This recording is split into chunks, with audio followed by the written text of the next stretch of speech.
way. And Dave and I have been going through this each and every day, naming 2 players. We're going our top 20 Seahawks who are saying the most important, not the best, most athletic, what have you, just the most important to the success of the upcoming season. And we are up to number 16, Dave. And coincidentally, my number 16 is Noah Fant, who will be joining us on the program. I thought maybe you switched it around just because you knew Noah was coming on and you were trying to show off. No, I submitted the list, and now I can't remember who I had where. I did it the first night. We sent it to Lefko, and I know who I have one, and then after that I'm not completely certain. Well, let's go ahead and divulge that one. No, let's not get there. We're working our way from the bottom up, Dave. Bottom up. So, yeah, Noah Fant is number 16 for me because he represents – what appears to be the only receiving threat they have at the tight end position, because they bring in Farrell Brown, who, despite his, I guess him sort of kind of. He bristled a little bit. Yeah, he bristled when being talked about as this great blocker. He wants people to know he can catch the ball as well, but it sounds like that's what his role is. Like that's what they had in mind. And then the kid they drafted from Michigan kind of has that same reputation of being this great blocking tight end. So it feels like, at least going into the season, until we see otherwise from the other 2 new guys, that Noah Fant is your primary option when it comes to a pass receiving tight end. We've seen him; he's done a nice job. He's not electric, but he seems pretty steady, and he was their biggest target amongst the tight ends, even with Disley and Colby Parkinson here. Yeah, I thought, and I also thought that maybe they could have gotten the ball to the tight ends a little bit more. I agree. So yeah, last year, but I don't know if that's going to be the case this year. I mean, you've got 3 really good wide receivers. So, but yeah, it'll be interesting how to. I never thought he was very dynamic after the catch when I was watching him in Denver, and he actually runs pretty well. And the other thing that you would say about him, he's kind of got a Tyler Lockett sort of quality in him, that he just finds himself open. He just, remember seeing him running across the back of the end zone, and he just seems to always find a crease. So, and I think he's a good blocker. What you look for in a tight end is a willing blocker, a guy that really takes pride in it and works on it, and he does. So yeah, I like Noah Fant. I didn't have him in my top 20 just because I think the receivers are going to be featured. I think it's kind of like at University of Washington with Grubb's offense. They had a couple 3 wide receivers that were couple 3. I actually heard somebody say that yesterday, and I can't remember who said it. It's spreading. Dave Sims loves to say it, right? Oh, maybe that was it. Yeah, Dave Sims is my guy. You know what else Dave and I have in common? We both like Run DMC. Oh, that's good. I heard him reference Run DMC the other day. So Wyman went, "That's my guy." Yes. Love it. Yep. Here's Mike McDonald talking about how important it is to get Noah Fant involved in the passing game. I wouldn't say it's like position exclusive. Hey, we need it's just we're really excited about Noah and the type of player that he is. And, man, I love his attitude every day, man. He's just steadfast, positive, sense of urgency about what he's doing.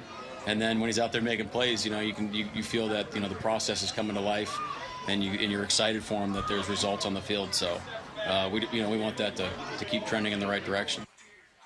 Yeah, so, I'm looking at Noah Fant, and I could have swore he had a touchdown last year, but he didn't.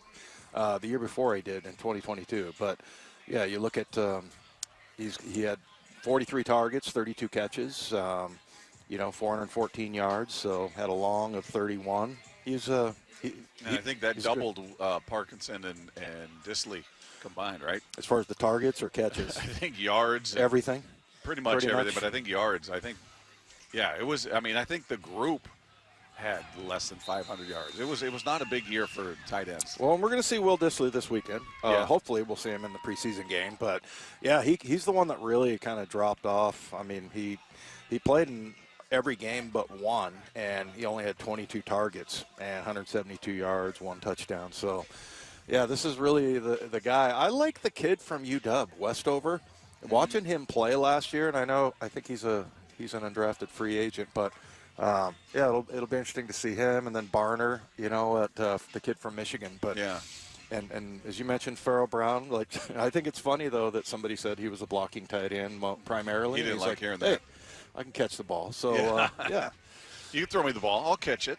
All right, so that's my number 16 is Noah Fant. Who's yours? Mine's Tyler Lockett. And, look, Tyler, yeah, maybe I think in years past I've had him in the top 10.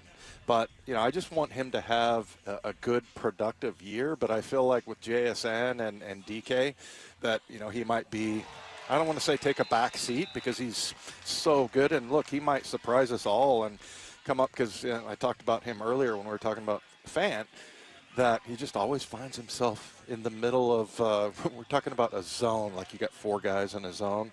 He always finds the exact middle of where that is. And, he just finds himself open a lot. So can't tell you how he does it. No, exactly. Love that. He's not going to brag about it either. So No. I still remember the catch from the 2020 season, the pandemic year, where he's running across the back of the end zone. Russ just drills one right into his forearm, and he somehow catches it. His glove falls off, and he somehow catches the ball, and we ask him about it. He goes, "That hurt."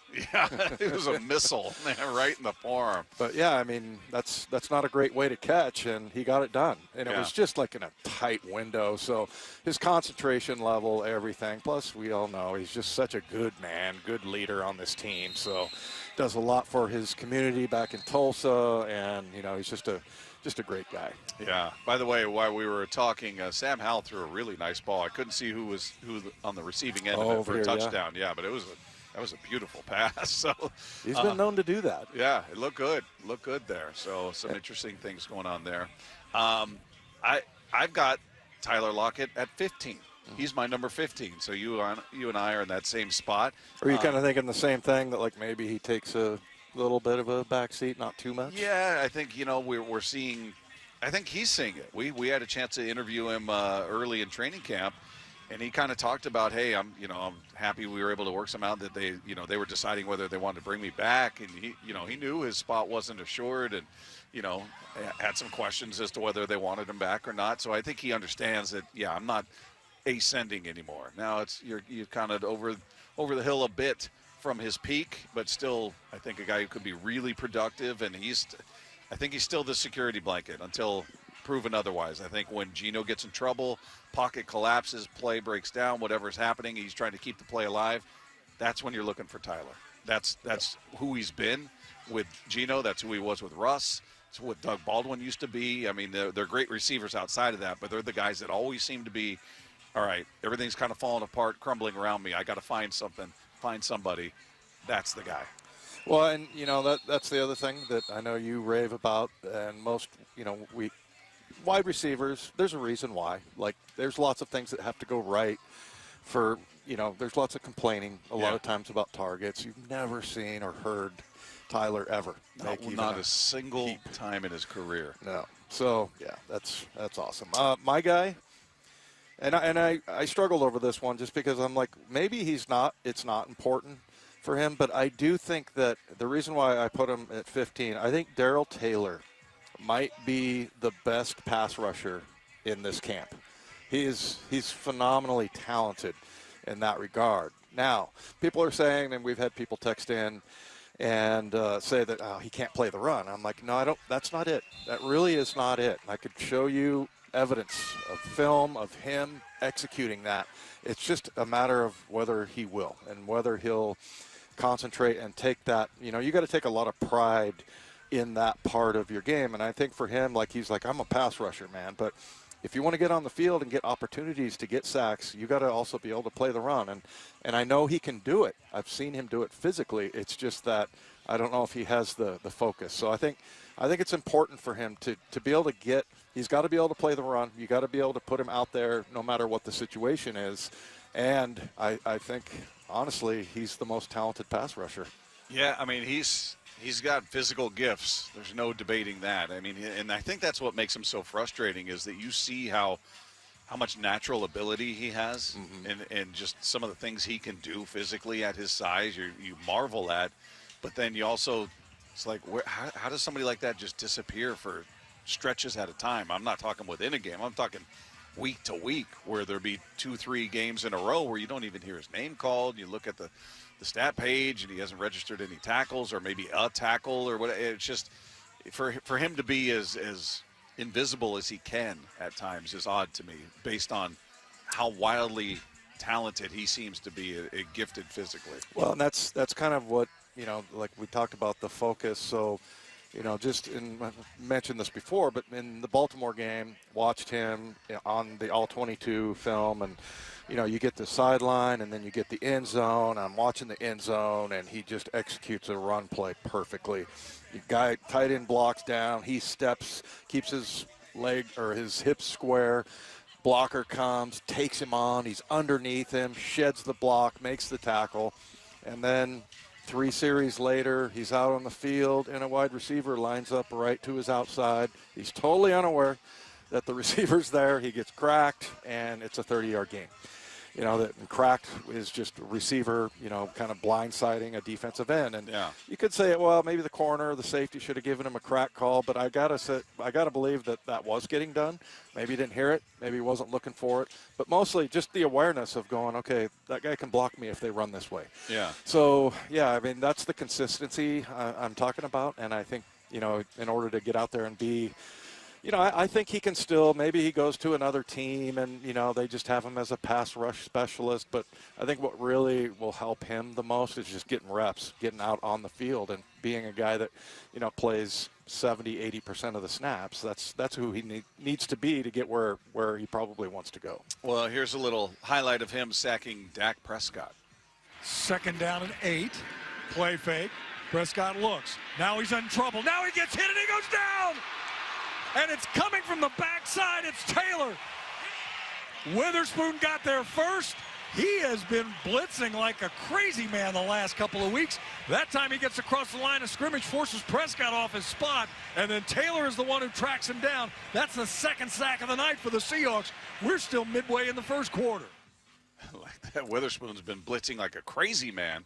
But, that's teamwork. He's driving him off his spot, and there's Taylor to clean it up. So, yeah, he is a guy who could be an impact guy. He can truly be an impact guy, and he's just one of those guys that's just wildly frustrating and hard to pin down. I feel like I asked you about him more than just about anybody last year. Just, hey, man, you got your game notes there? How many plays was he out there for? Did you see anything? Did I miss anything? Because just not hearing that guy's name feels weird to me.